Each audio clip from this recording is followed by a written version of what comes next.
Assalamualaikum warahmatullahi wabarakatuh. Perkenalkan nama saya Liona Madani dengan NIM 2104242. Di sini saya akan menjelaskan mengenai pengambilan keputusan.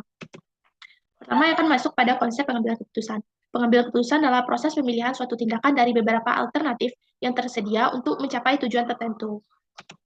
Adapun tahapan dalam pengambilan keputusan, yang pertama ada identifikasi masalah, yang kedua identifikasi kriteria keputusan, yang ketiga alokasi bobot, yang keempat mengembangkan alternatif, yang kelima analisis alternatif, yang keenam memilih alternatif, ketujuh implementasi, serta yang kedelapan evaluasi keputusan yang telah diambil. Adapun contoh pengambilan keputusan yang pernah saya lakukan adalah pemilihan tempat kos sewaktu saya menjadi mahasiswa baru di Universitas Negeri Padang. Yang pertama, identifikasi masalah. Ketika saya menjadi mahasiswa baru saat berkuliah di UNP, saya harus mencari tempat tinggal di dekat kampus karena jarak dari rumah kepada tempat kampus tersebut terlalu jauh dan tidak memungkinkan untuk pulang pergi setiap harinya, sehingga saya memilih kos-kosan yang dekat dengan kampus. Selanjutnya itu identifikasi kriteria keputusan. Dalam memilih tempat kos yang tepat, terdapat beberapa faktor yang penting yang perlu menjadi bahan pertimbangan bagi saya agar keputusan yang saya ambil sesuai dengan kebutuhan dan kenyamanan. Yang pertama yaitu harga sewa, yang kedua jarak ke kampus, yang ketiga fasilitas yang disediakan, yang keempat mengenai lingkungan sekitar, dan yang kelima mengenai kebersihannya. Adapun bobot untuk semua kriteria adalah yang pertama harga sewa 30, yang kedua jarak ke kampus 15, fasilitas 20, lingkungan sekitar 10, dan kebersihan 25. Dalam yang keempat yaitu mengembangkan alternatif. Adapun alternatif dari kos-kosan yang saya pilih terdapat 5 bagian. Yang pertama kos A, kos B dengan harga yang sedang, fasilitas lengkap, wifi, kamar mandi, dalam, dapur, tetapi agak jauh dari kampus. Yang C, kos yang harganya mahal, fasilitasnya sangat nyaman, lingkungan tenang, tetapi lokasi yang jauh dari kampus. Dan yang keempat yaitu kos D dengan harga terjangkau, fasilitas cukup baik, tetapi lingkungannya berada di lingkungan cukup bising, serta kos E yang harganya murah, lokasi strategis dekat dengan warung makan dan minimarket, tetapi kondisi bangunannya yang agak tua. Selanjutnya tahap kelima, menganalisa alternatif. Dari alternatif kelima kosan yang telah saya pilih, saya tetapkan bobot-bobot terhadap harga, jarak, fasilitas, dan lingkungan, serta kebersihan dari setiap kosan tersebut.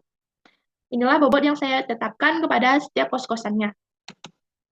Selanjutnya yaitu memilih alternatif.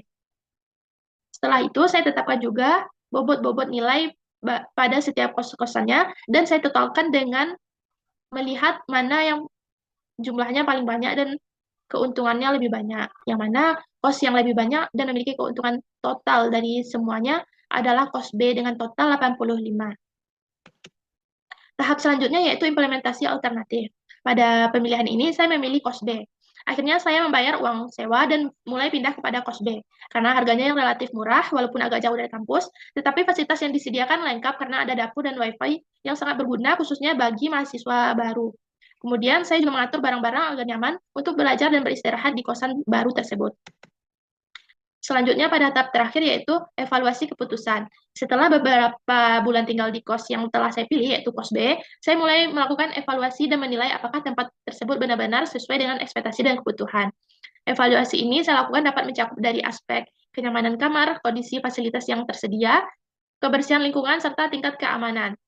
Walaupun aksesibilitas ke kampus jauh, namun tersedia tempat-tempat penting lainnya di sekitar kos seperti warung makan dan minimarket yang dekat dengan kosan saya. Kebersihan kosan ini juga terjamin karena ada ibu-ibu yang membersihkan setiap minggunya di kosan ini. Dan keputusan yang saya ambil saya rasa sudah cukup bagus dalam pemilihan kos B ini. Baiklah, mungkin hanya sekian yang dapat saya sampaikan terkait materi mengenai pengambilan keputusan dan contoh pengambilan keputusan yang pernah saya lakukan dalam pemilihan kos pada waktu saya mahasiswa baru di Universitas Negeri Padang. Mungkin hanya sekian yang dapat saya sampaikan, terlebih dan terkurang saya mohon maaf. Assalamualaikum warahmatullahi wabarakatuh.